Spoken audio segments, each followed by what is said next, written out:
the woman was sitting on a reef, when suddenly, a pair of hands reached out from behind her and tried to drag her into the sea.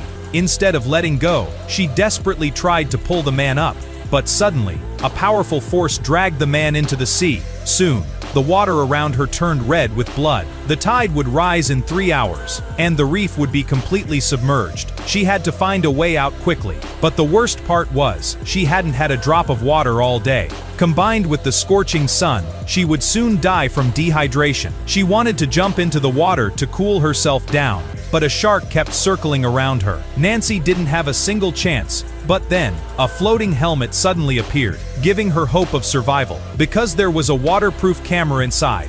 But getting it was the real problem. After timing the shark, she discovered it took 32 seconds to swim 1 full circle. That meant she only had 32 seconds to retrieve the helmet, so Nancy immediately made her move. But because the waves were too strong, she failed to grab it, and even cut her hand on the coral. Luckily, Nancy made it back to the reef before the shark returned. After the shark swam away, she started timing it again. Then she quickly jumped into the water. Finally, she managed to grab the helmet. Before she could celebrate, she sensed something was wrong.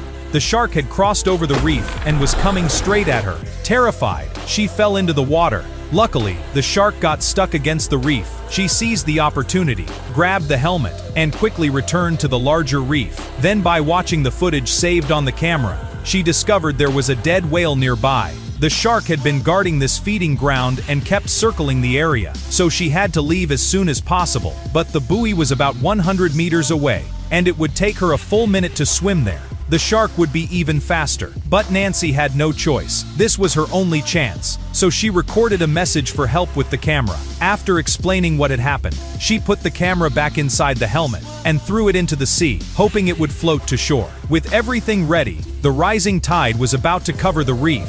But the worst part was, the shark was still circling around the reef. She didn't even have a chance to jump into the water. Then Nancy noticed large numbers of jellyfish floating in the sea, and the shark wouldn't dare go near them. This might be her only chance.